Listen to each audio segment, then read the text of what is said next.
In this video, we discuss the adaptation of Something More, which was adapted over the course of 2 episodes. Today's discussion, therefore, has a number of spoilers for the Season 1 finale.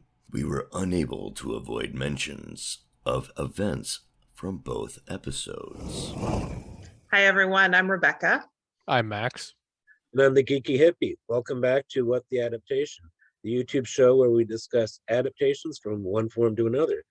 This week, we continue with Andrzej Sapkowski's Witcher series the episode name is Before a Fall. It's episode 107 of the first season. What did everybody think of the episode? Not my favorite of this season. Probably my least favorite episode of the season. Would you say you agree with that, Max? Or Something like that, like average. yeah, It wasn't like unwatchable. It wasn't that bad. No, I'm not saying it was bad. Like Yeah. just as a whole, compared to the others, I didn't enjoy it as much, but it is not a Right. bad episode. It Knowing doesn't- what happens, it's like it makes sense.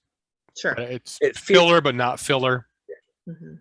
For me, it feels like a really long version of a cold open or prologue to a show that just happens to last the hour because it's getting everything ready, getting you primed for the season finale. Yeah. And it's not the same kind of like cliffhanger, way that a lot of shows would do. But that's all it really serves. Its purpose is getting you ready for the finale, which finishes out the short story Something More, which this one starts. It kind of seems like they just didn't want to get Geralt and Ciri together until the very end. So they So didn't. And I don't know why. It might be spoilers, but it kind of reminds me of the 2 episodes ago on Discovery, where they go to the 10C planet. Yeah. It's all set up for what happens next. Yeah, Mhm. but that's more of in a tension building, But wait, this episode didn't really end with.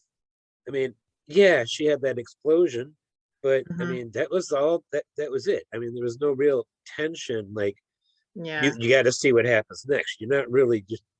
But I mean, there was setup again for like what Yennefer was about to do, and it wasn't as you do kind of expect a bit more from a penultimate episode in a season. Like if you Yeah, didn't know that this was going back and forth in time, this is where like circles back at the beginning. yeah, this is where they Yes. finally link up at the same time period. Which Yep. was Close kind of to the cool. same time Oh, period. Ciri Yeah. is still, in the future, right? Yeah, Right. And they a showed couple her, of weeks. and they still showed her at the beginning of the first episode within Yeah. the same episode. Yeah, her timeline right. at this point is- was a bit wonky, but yeah. She's about 2 or 3 weeks ahead of everybody else in her timeline at this point right now on the show. Mhm. Yeah. So, what do you guys want to start with? Yeah. A So normal let- discussion? yeah, so we, talking about changes from the source material is kind of a more challenging well, it's either challenging or just super easy, depending on how you look at it. Because the way I looked at it was there's almost nothing in this episode that is directly from source material. Like almost all of it is just purely added stuff that was created for the show to like bridge some gaps that exist Yep. in the source material. So it just mostly is all brand new stuff. Yeah. But I agree. so just to point out something that maybe people, if anybody went looking to see like what, which of the books or stories this episode was based on, you'll find like in the wiki, it says it's based on the short story Sword of Destiny. It isn't. No, There is basically nothing. Wikipedia has it. Oh, really? Is Wikipedia has it Wikipedia correct. Okay, They- well, Wikipedia has it correct. Okay, the Witcher wiki is wrong. And so if anybody was looking at that, there's really nothing from the short story Sword of Destiny in this episode. There is a little bit from the short story Something More in this episode, but most of that is actually the next episode. And then this episode feels like a prelude Yeah. because of that. So I don't know if there are other specific things that either of you wanted to bring up in terms of changes from the source material that were worth discussing. I actually kind of like the trip to Aretusa. I enjoyed seeing that. Mm-hmm. And even everything she did from going there, and when she called him out, the lies, it took only 5 minutes for the lies to start. And I really enjoyed her being the bad influence for those 3 students. But especially their little chemical experimentation she put them on. Yeah, I found that amusing. I found that fun. But I really didn't like what they did with Calanthe. Not at all. None of it. It just. So that was sort of a bit that you could say was adapted from the source material, because basically the part that is at all similar to the source material is Geralt going to Cintra to see about Ciri. And the circumstances in which he does it are totally different. The way it plays out is different. Everything is different, but him going to Cintra to check on Ciri is okay. That came from the source material. So yeah, talk more about that then. What didn't you like about it? It was just, it put Calanthe in a light that I didn't like seeing, because I always liked her in the previous episodes. Mm-hmm. This one puts her in just, I understand, and I don't have kids or let alone grandkids, but I have a niece and I can kind of get my head, in that mindset. I'm pretty good at sympathizing with people enough to put my head in the mindset of a parent, I think. I don't know. But I think she was just, she knows better, Mm-hmm. she knows, and that's why she made that decision 12 years ago to, well, go ahead and let, she knows what the law of surprise means in this world. And I wonder, did Cintra fall because she denied destiny? Yeah, I mean, I think that's implied. There's a couple of them that do that. She's not the only one who denies destiny in this episode, or makes a really bad decision and bad results come of it. If the decision wasn't made this episode, it was made this season. Mm-hmm. So this is something I'll be talking about more later. The whole Calanthe thing, like, I can sort of understand, them wanting to put in a character, like, just not buying into it in that moment, or just saying, you know what I want is more important than this, and trying to defy it. So I don't mind that so much, but it doesn't totally make sense, because under the circumstances, in the way it was presented in the episode, they're about to get attacked.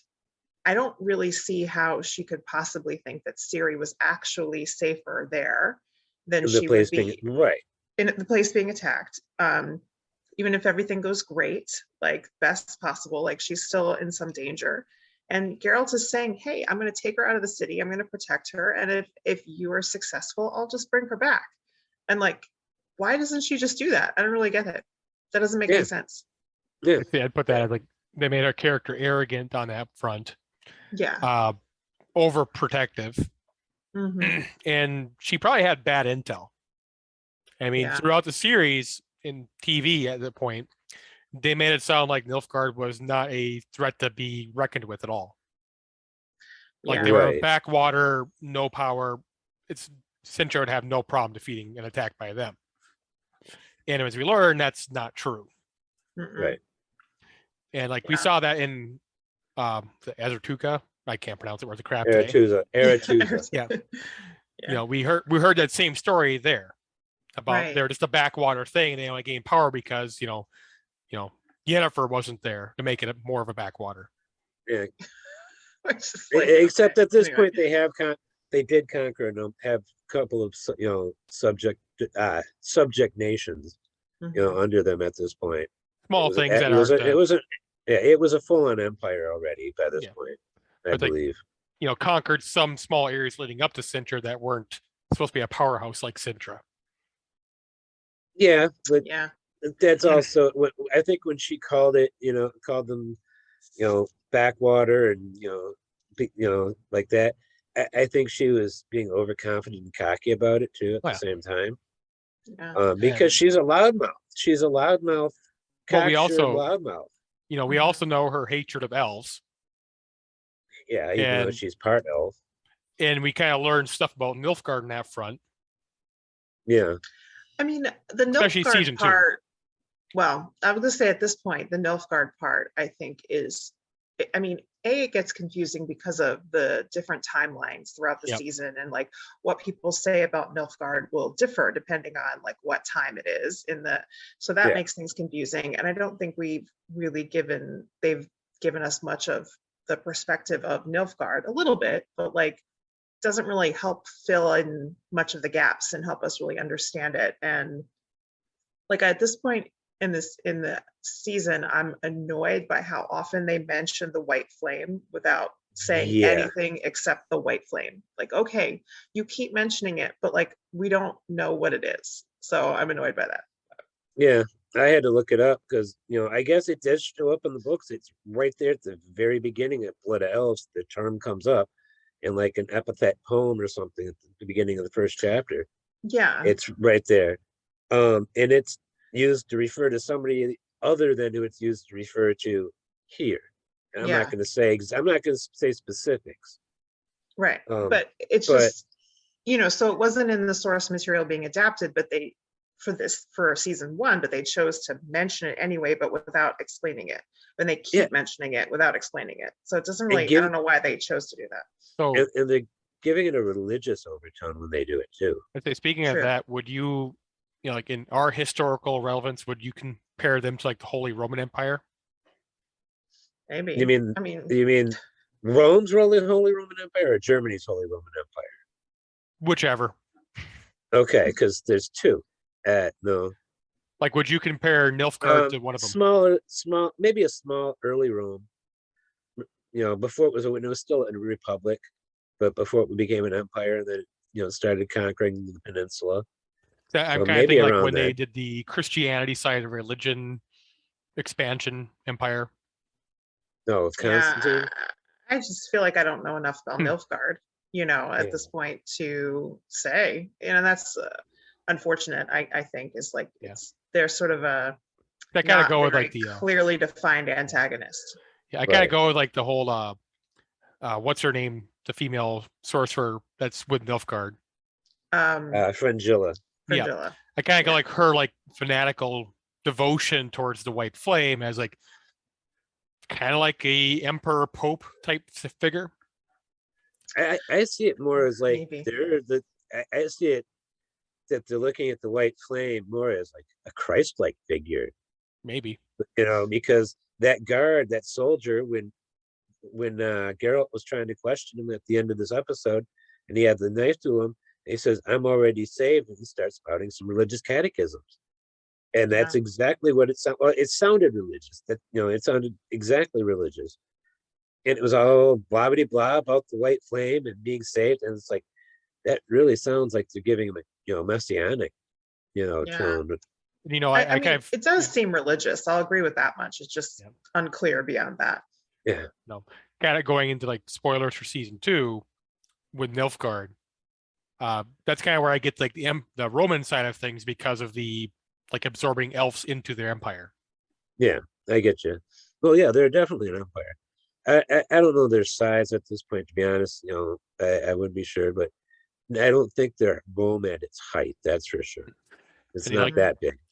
I want to say it was this episode. I almost got like maybe communist vibes out of it too. Oh yeah, like you all drink piss water.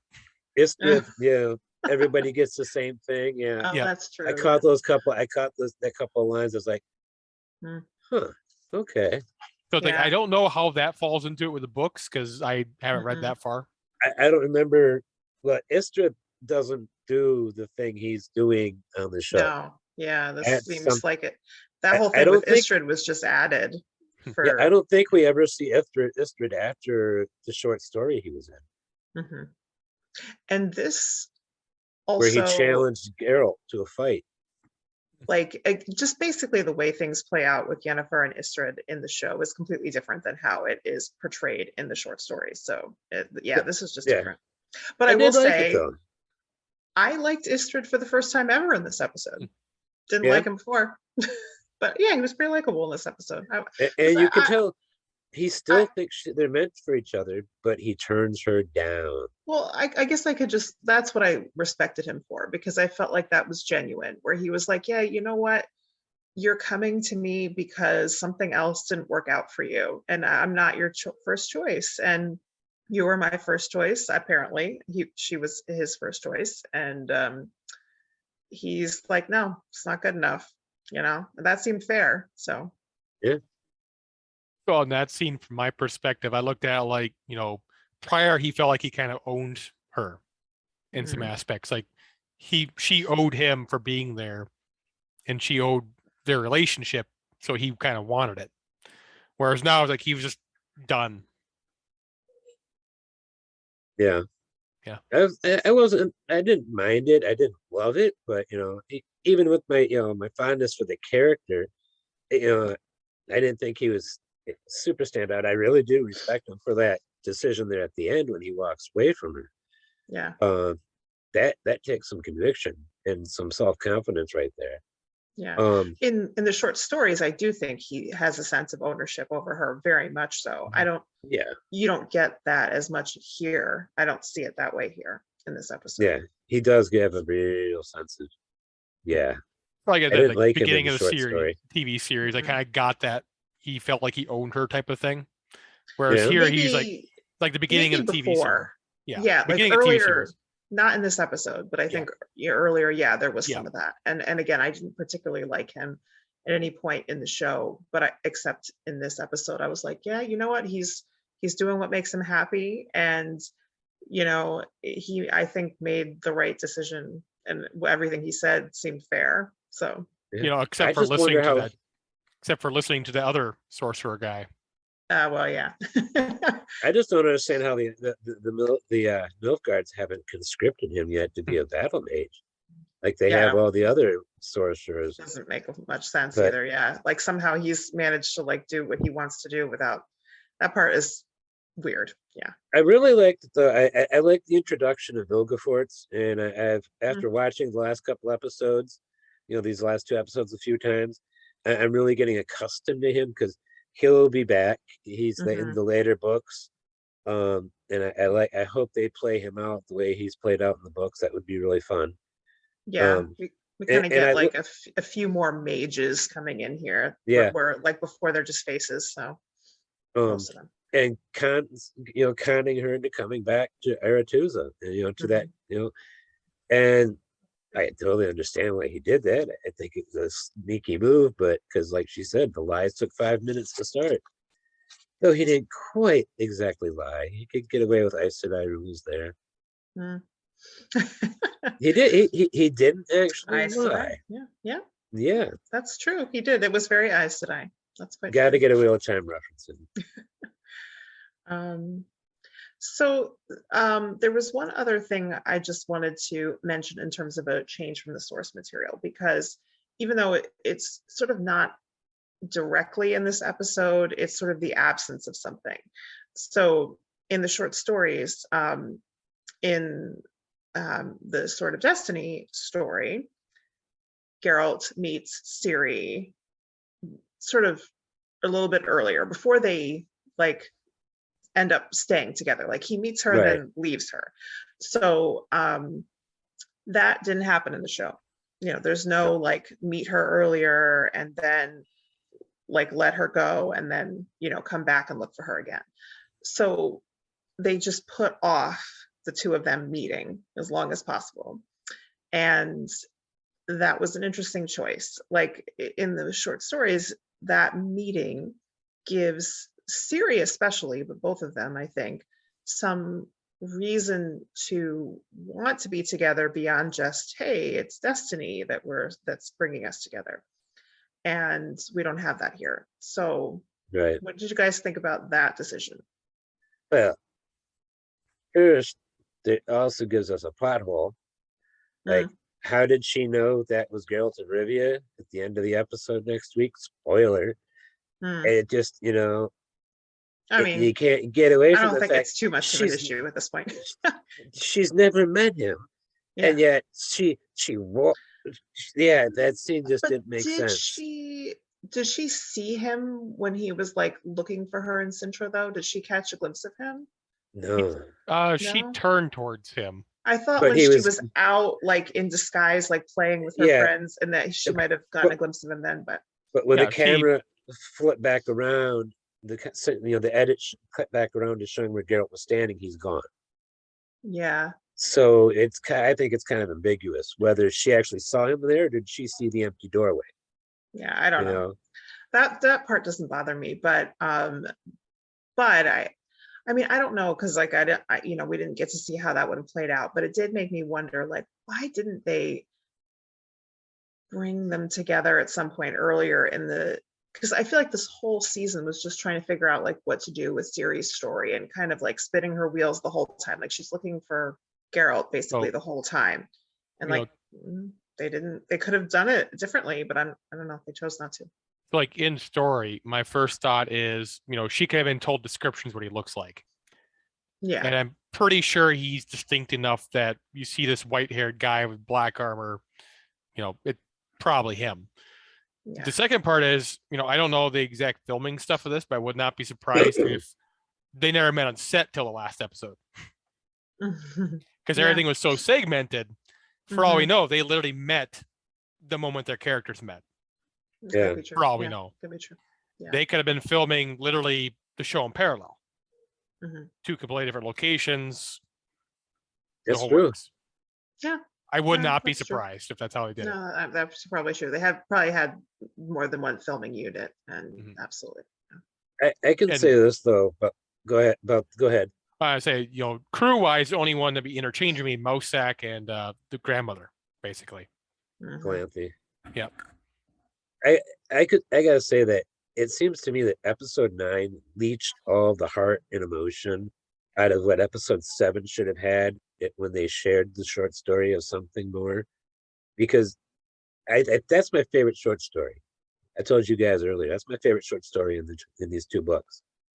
And a large part of it is because there's so much emotion in every single scene. It's like you're literally on an emotional roller coaster listening to this. If you sit and listen to it straight through in one sitting, you'll find yourself close to tears at a couple of points. You'll find yourself happy at points. And all of that heart and emotion that should be partially in episode 7 isn't it. And they back-ended it all into 8 for some reason and didn't leave 7 anything to run on. Yeah, they just kind of padded some other stuff in there, which, I mean, it connected some dots. I will say I kind of liked the let's go back and look at something from episode 1, but now we know that Geralt was there. Like that was kind of cool. I didn't mind that. But yeah, there wasn't as much to work with here. Definitely. There is one good thing about the way this episode is though.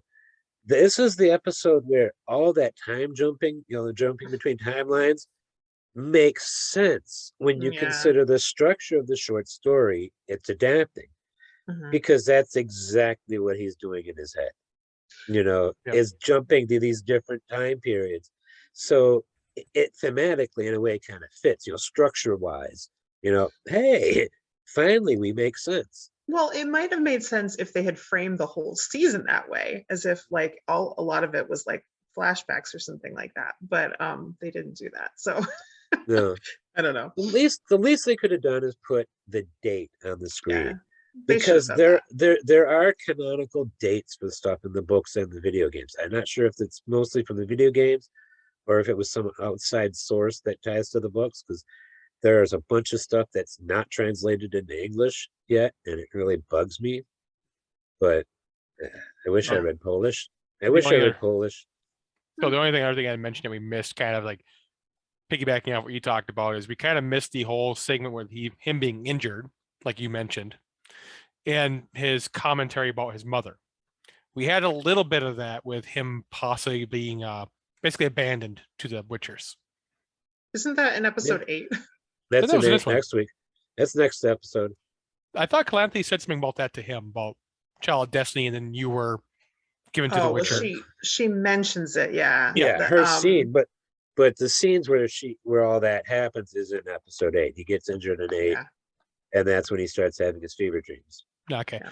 but yeah, I was just mentioning because she mentioned that specifically in this episode about his mother, abandoning him. So what does he know about children? It's set up again, yeah, because we're going to get into that in episode 8. Yeah. Yeah. It's just this episode takes a step and doesn't actually put the foot down. Mm-hmm. They're just it's just wait, come on.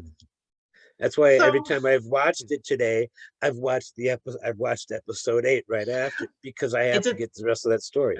I did the same thing. Like, I had to watch the 2 episodes back to back because I watched this one and I'm like, all right, let's finish it. Yeah, I just watched it at 7. Yeah. I was watching it at 1.4 speed, but DLC player, so I could get through it faster. But yeah. So anything else we want to mention on changes, or should we just kind of move on and talk about our best and worst scenes? I do have 2 quick questions. Okay. Where's Geralt's sword? They took his Witcher sword, and all he does is pick up some random dead guy's sword and takes off. Is that what happened? It sure looked like it to me. That it was just. I can't imagine why they would store his swords right there outside his jail cell. Yeah. Because that's where he grabbed it, is just outside his jail cell. It was. Yeah. I don't know. I thought it was his, but if you go by like the rest of the seasons, he's always losing his sword for some reason. Yeah. Like, I'm pretty sure half of season 2 he doesn't even have his sword. There's a storyline about that at some point. My other question is, why doesn't Yennefer get a vote? She's a northern mage. Isn't she still nobody likes her? Isn't she still part of the Brotherhood? No, I don't think she is. Maybe only the brothers get a vote. No, because the women got votes too, but yeah. Well, apparently it didn't matter when they voted. Yeah, they got she would have all been on the losing side anyways. It wouldn't have mattered, but yeah, I don't know. I kind of got the sense that she was just not in the group anymore. They brought her. Too. Yeah, he is. I hate him. He's brilliantly played by who I didn't realize at first. That's Lars Mikkelsen, Mads Mikkelsen's brother. Oh. Yeah. I didn't know that. I can't keep track of them. So yeah, he's good. He's just such a pompous, arrogant asswipe. Yeah, he sucks. Seriously, and that's being nice. Yes, he's played well. He's played well, very well. So, yeah. Other than that, those are really other things directly tied to. I mean, they did save a lot of time with Calanthe, because that was a long scene in the long chapter in that short story. Mm-hmm. And I like some of what they did with taking Yennefer to Aretuza, and she got to do some thinking about her past a bit. And I thought that was, I don't know, I kind of enjoyed that a little bit, but some retrospection going on there, and it also fits into what I think is one of the biggest themes of this episode. So I'll get to that later. Ooh, okay. We'll have to get to that. All right, do we want to talk about best scenes? Somebody have the best? I tried turning down Yennefer. Was pretty decent. Yeah. Mm-hmm. Yeah, that was a good scene. I agree with that. It felt, I would say, less preachy than Yennefer with the girls. Yeah. That makes sense. Like, yeah, I understand what she was doing, but it's like she didn't know how to approach it.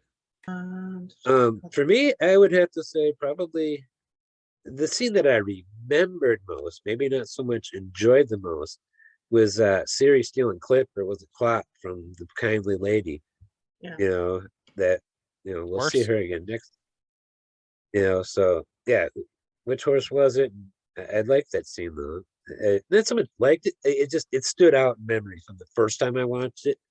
Yeah. I was like, I started watching as soon as I saw her walking across the market. I'm like, I know what happens here. And then the lady shows up.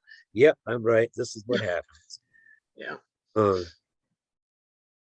Um, I usually enjoy Yennefer and Tissa's scenes, so I'll throw that out there too. those are always pretty good. They're interesting because, of course, like, you know, Yennefer like kind of hates her, but also like she might be the only person that she kind of like relates to in a way. So they're interesting scenes. Just the dynamic between the two of them is always interesting. So, I don't and then think Yennefer really hates anybody as much as she pretends she hates them.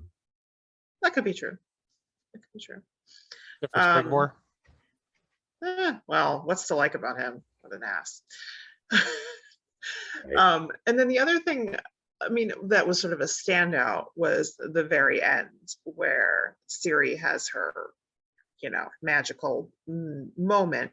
But I don't know if that was like my best scene, because part of it was also like the worst scene for me, the lead into it of like the guys she used to know attacking her. To me, that's kind of like a bit lazy, and I just don't really enjoy that kind of stuff. So in some ways, that was my worst scene as well. Yeah. If they hadn't included him by name, they just all they had to do is keep that connection between them and just let it be some thugs. Yeah. Who are on the road. Well, I guess, but like to me, it's also like, you know, once you have like a group of men who are attacking a girl or a woman, and you know, you kind of get the sense that this could be a sexual assault that we're heading into. It's just kind of like, can we do something? I get that. Can we do something else to like get her powers to come out? Like, it's just kind of lazy. So I didn't love that part of it, but the ending of the scene was memorable. You know, that was probably in some ways a good way to end the episode.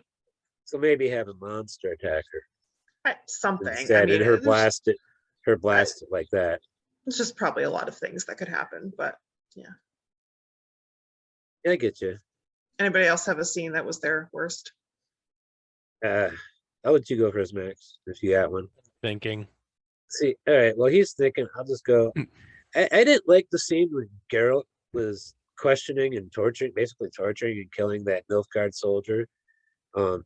It's mostly because I don't care about Geralt's treatment of the guy. The Nilfgaardians deserve whatever they get, but it's the fact that the show, as I was saying earlier, is going really hard trying to deify the White Flame, you know, in the minds, and at the same time ignoring all the other religions, except kind of the Druids. They acknowledge that there's a Druid, you know, that Malstak was a Druid and you could do magic, but they didn't talk about what Druids believe or anything like that.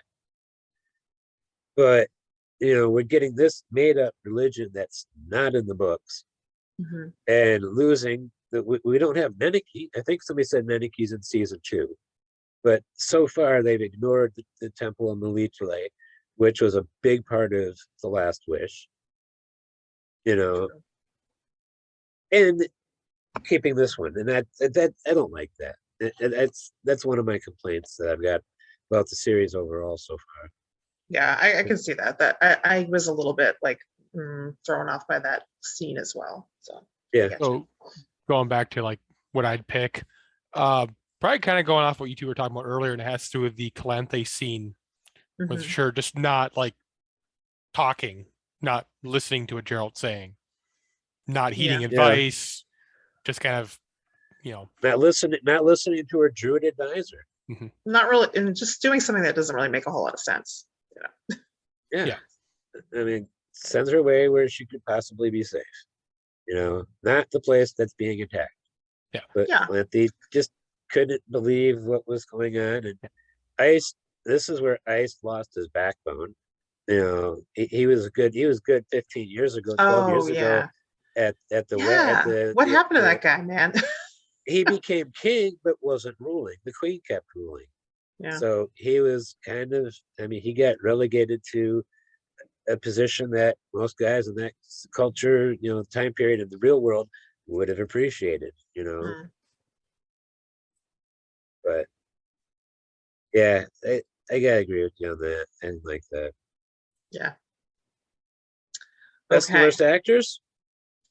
Anybody got one for either? Eerie? No. Alan, okay. She hasn't been like the standout for me in any I was episode. saying for Yeah. worse with Siri. Not yet. For No. worse. I still can't believe she's actually 18 in this when she filmed this show. That's season 1. In that sense, she's doing a good job because she seems younger. She looks 12 with the outfit and the hair. It makes her look 12, and she's like much older. I'm just like, what? Yeah. How'd they do that? Yeah. I mean, I don't know. Like I said, I liked Istrid for the first time, so maybe he deserves a shout out. I second that as well. He was good. As much as I didn't like what this character had to say through the entire episode, Jodie May as Queen Calanthe. Oh, she's always good. She stole the episode. I think this is her best performance as Calanthe too. Mm-hmm. You know, the new footage, not the stuff we've seen. You know, because they used some shots. Yep. Right. They used from the first episode. So well, at least Glenn didn't say Stregobor. No, he doesn't deserve any kind of whatever. Lars Mikkelsen does deserve because he plays that character. He makes that character just so. I like the clapback that I want to say Yennefer's mentor did for Stregobor about at least Stregobor made some comment about something, and then she was like, well, at least you didn't go, you were hunting girls. Babies that died in the eclipse. Yeah, that was nice. I like that.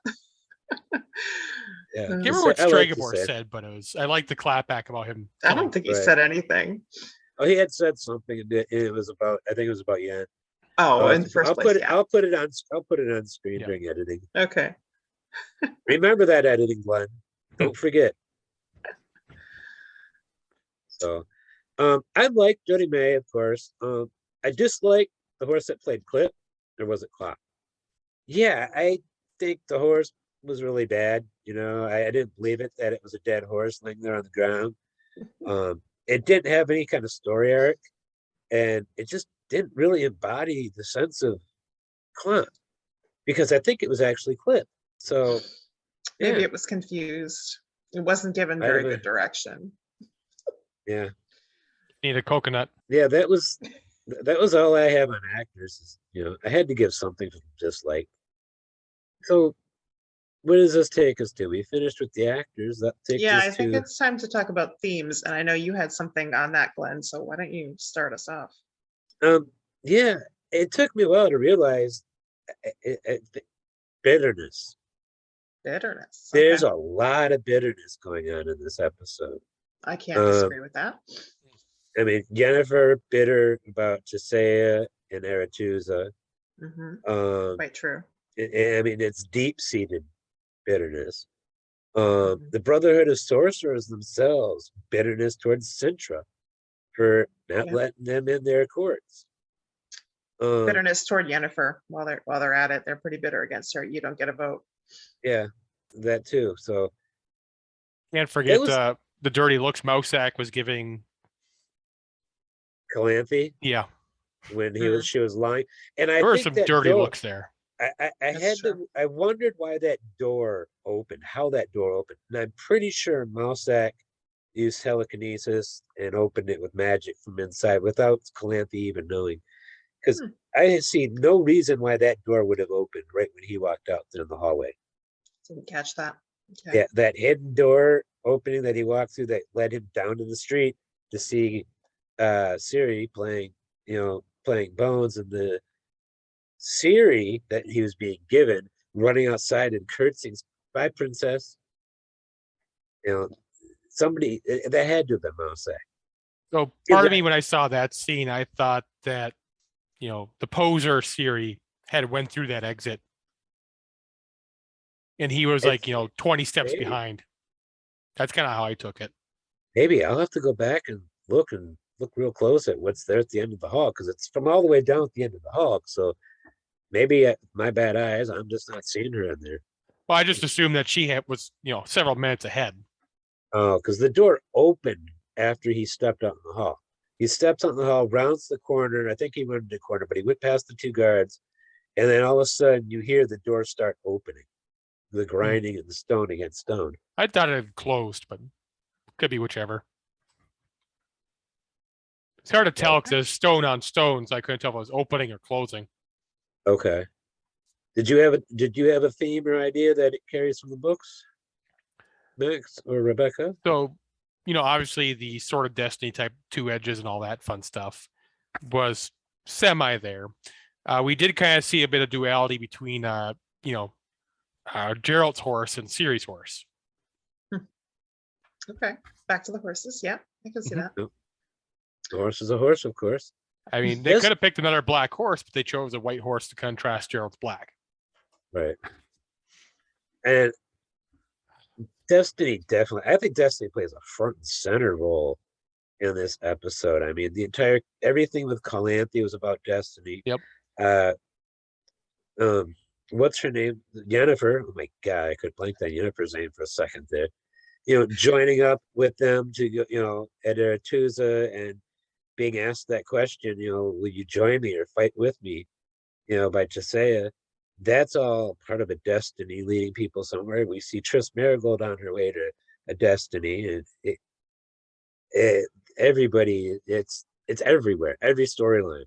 I think you can see where destiny. So I'd say it's more front and center than just kind of there. But yeah, I think that was the only one that kind of really stood out to me was, again, the question of destiny, and do you follow it? Do you try and work against it? Does it mean anything? And it does seem like certainly the idea of Calanthe trying to thwart destiny, and did that have a then effect on the way things went? And some people would clearly believe that the fact that things went so poorly for her is because she tried to thwart destiny. So yeah, I actually do think that was in there. Yeah, I think that could be the way that it works in this story, in this world. So that was certainly in there. I literally have it. I literally have it written down in front of me right here. But did Destiny punish Calanthe? Mm-hmm. And for denying the law of surprise? Would Nilfgaard have infiltrated Cintra if Yennefer had not pushed her way into Aedirn and gone and served her post in Nilfgaard? Would Nilfgaard even be doing this? Right. So is there some synergy between Fringilla and what's happening in Nilfgaard?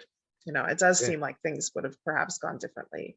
Yeah, I would have said yes. They'd have been worse, like more powerful, worse with Yennefer there. You think so? Yeah. Maybe. Okay. I mean, quite possible.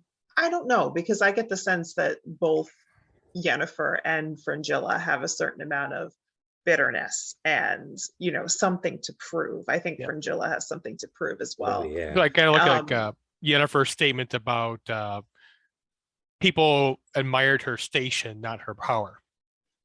Mm-hmm. I think Nilfgaard would have liked her power over her station, and that's what she would have enjoyed. Maybe, yeah. But there is. It's the hard thing with Yennefer is like, she makes the decision that she makes, to go against Nilfgaard, and you have to sort of wonder, like, this is more getting into the next episode, but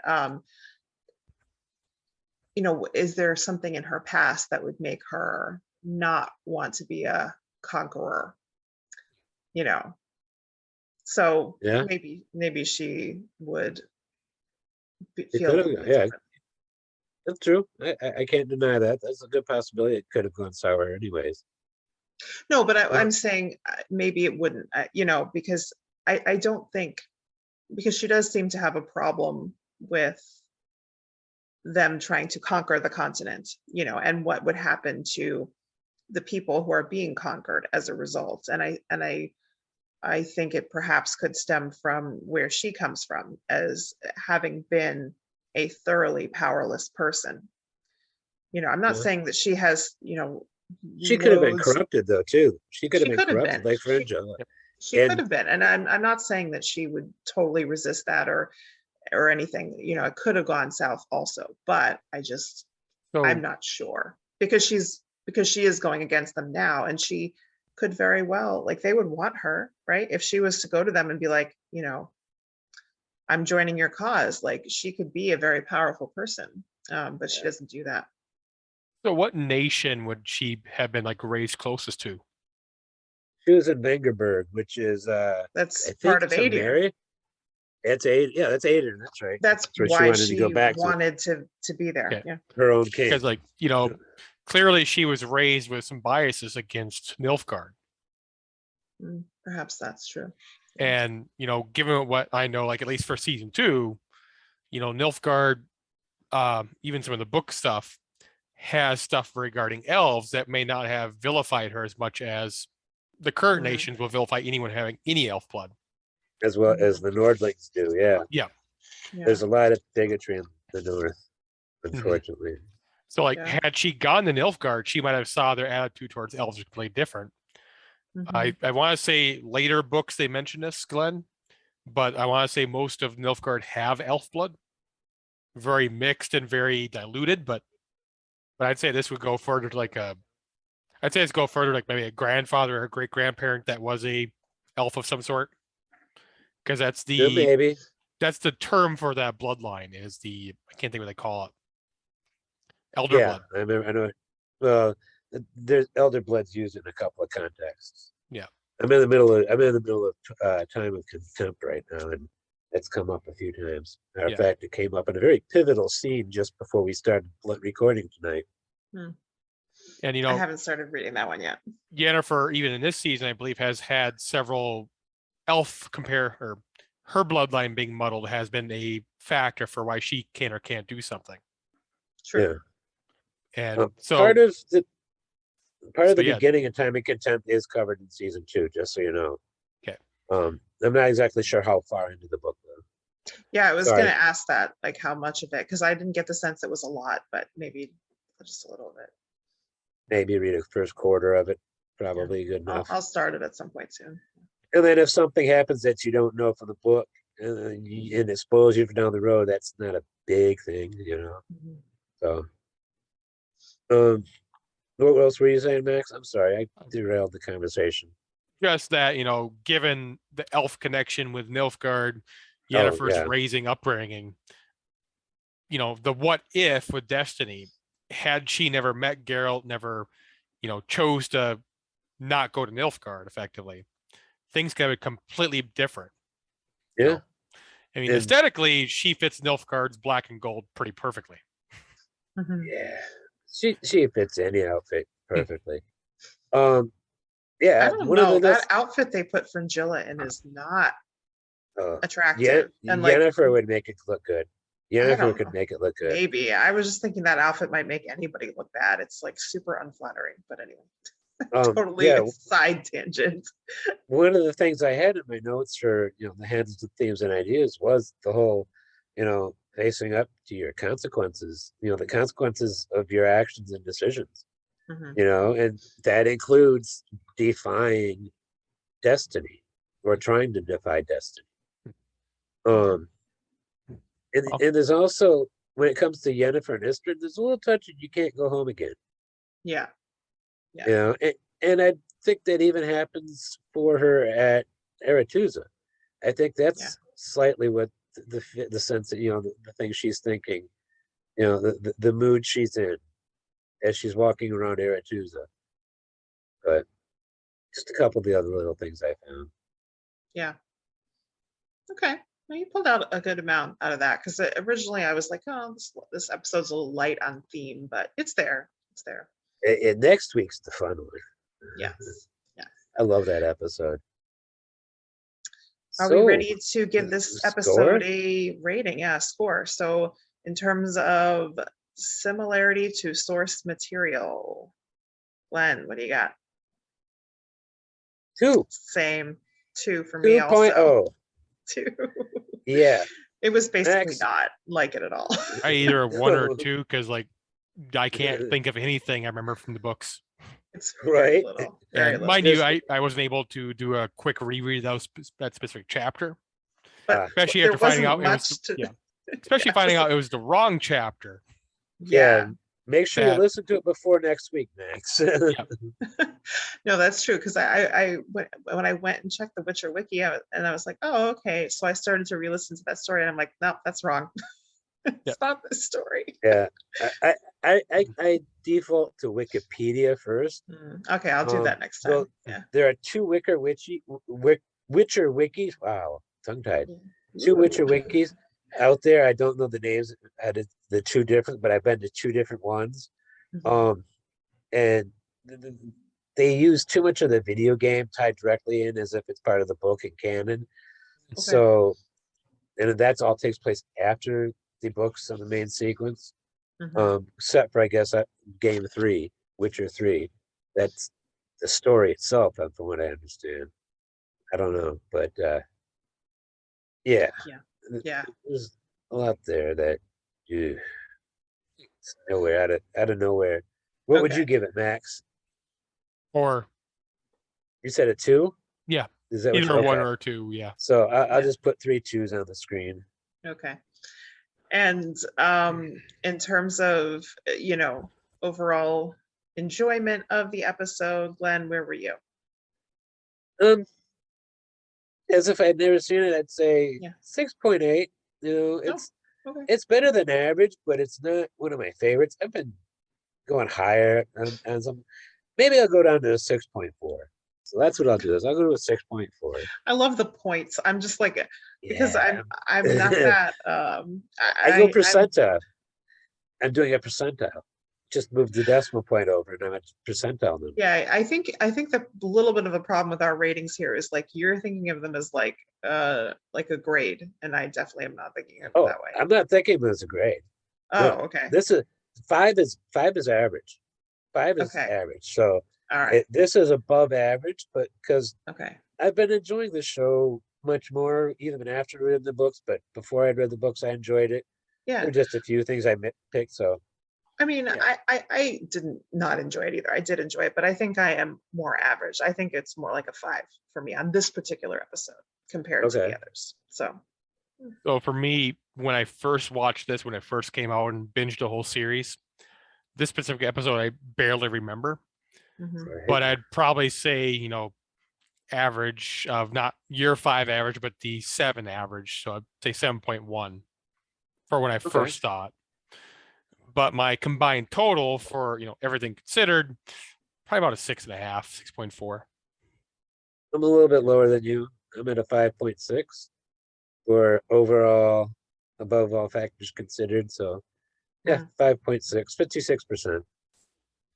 I mean, it's just above average, just a little bit above average.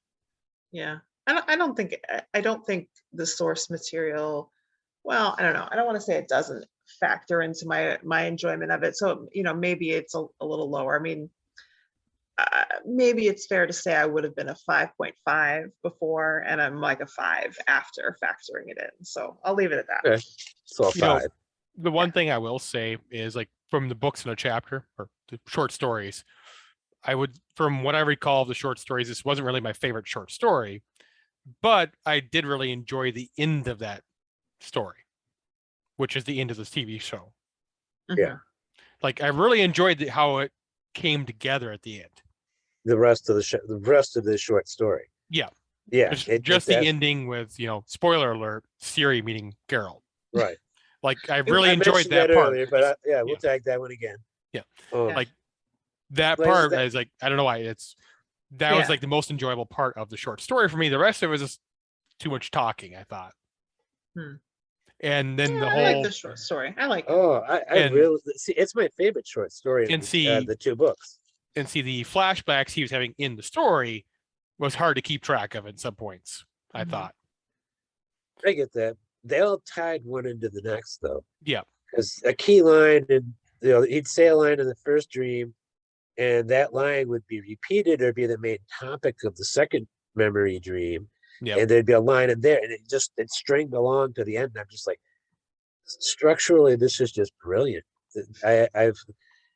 This is, in my opinion, not just my favorite, probably the best written of the short stories on the 2 collections. That part I didn't really enjoy. It was, clearly it was a fever dream, and I didn't quite appreciate this fever dream as much as I have in other instances. Okay, that's fair. I liked think it. I think I mean, again, a lot of the stuff that gets into next episode, but no, Yeah. this was a good short story, but it just didn't really come into this episode very much. No. You know, mind you, my Yeah. favorite short story was the Seder one. So take that as you will. The Edge of the World's pretty cool short story. I don't blame you on that. I feel this episode has just so much more heart and emotion to it, and certain scenes just I can't. No, I I liked can't it. without spoiling. I can't without spoiling it. I'll praise it. I'll praise the heck out of it next week. Speaking of next week, we have a special guest returning. Jen, Keeper of the Chronicles, will be back with us, but we'll be discussing episode 8 of season 1, Much More, which is continuing to be based on something more. Thank you all for joining, and don't forget to be awesome.